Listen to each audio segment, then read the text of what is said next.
Certifications are great, but they won't get you hired on their own, especially in cybersecurity.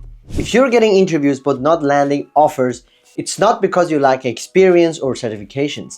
It's about how you present yourself in those interviews. Hiring managers care about more than just skills. They're looking at your attitude, personality, and whether you're a good cultural fit.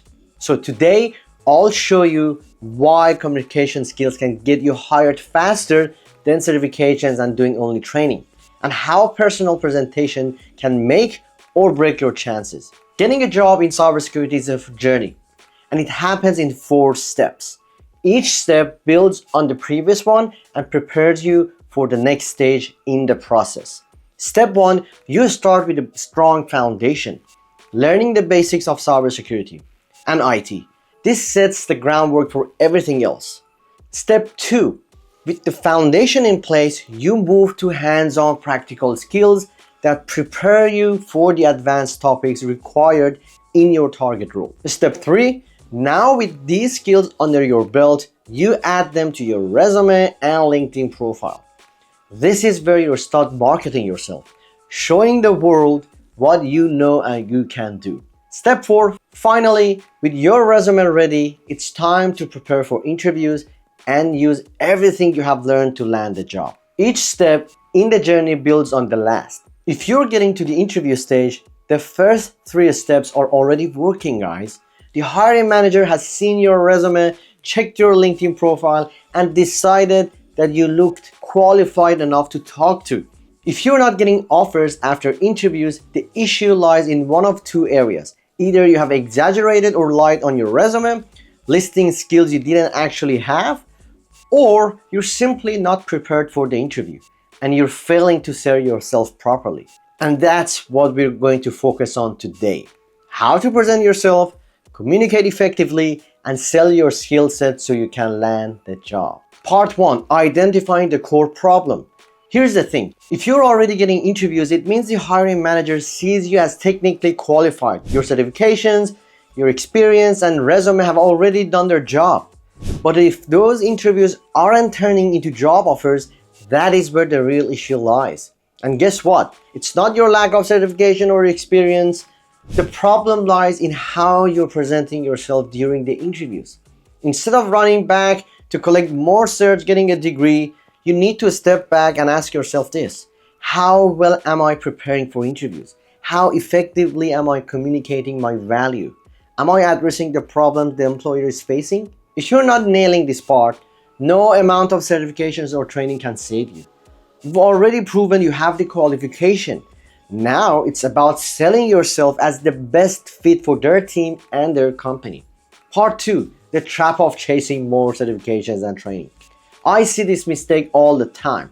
When candidates get rejected, their first reaction is, oh, I need more certifications, I need more training. So they collect more certs, earn a degree, and yet they still don't get hired. That's because certifications alone don't answer the most important question, which is, are you the right fit for the team? Can you communicate your value effectively? Do you understand the company's challenges?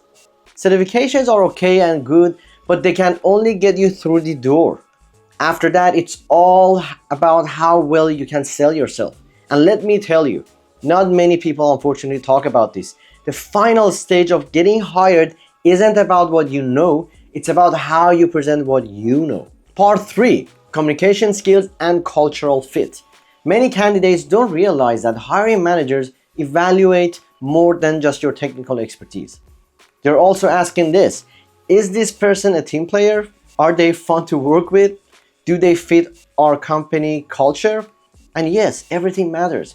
Your appearance, body language, tonality, and even the way you smile play a role. I've seen candidates blow their chances just because they didn't pay attention to these small things.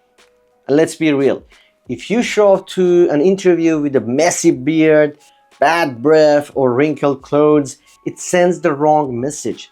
Hiring managers notice these things, guys. They think, if this person isn't taking the interview seriously, how will they handle the job responsibilities? It's not just about being qualified. It's about showing that you're someone they would want to work with every day. Part 4. Selling yourself during the interview. If you approach interviews like an engineer focusing only on logic and facts, you're missing the point. The goal isn't just to answer questions correctly. It's to convince the hiring manager that you're the best solution to their problem. Here's where many candidates go wrong. They go into interviews unprepared without scripting their answers. They don't tailor their responses to match the company's needs and job description. They focus on what they have done instead of explaining how they will solve the employer's specific challenges. This is where communication skills come in.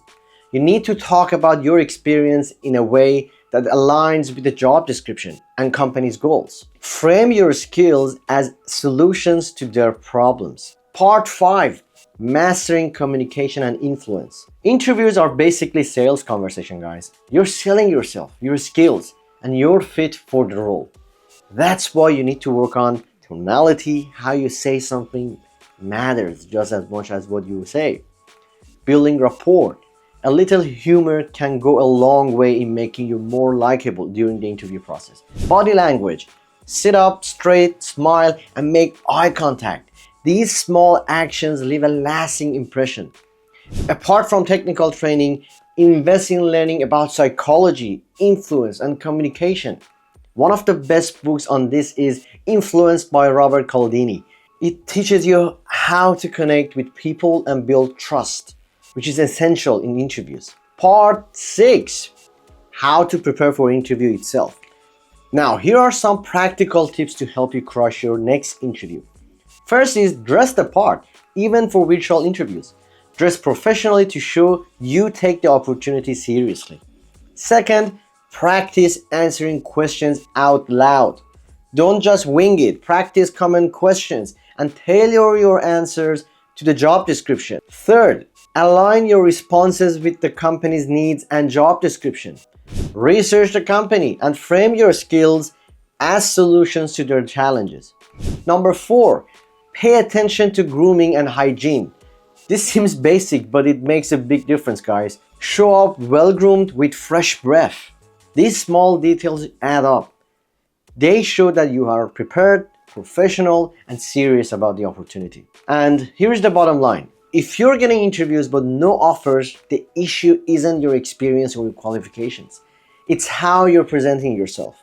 Don't waste time chasing more certifications or getting a university degree when the real problem is right in front of you.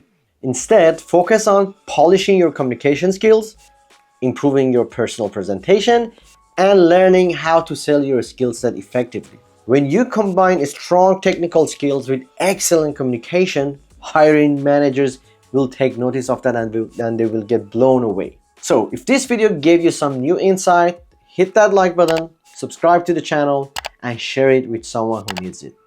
See you in the next one.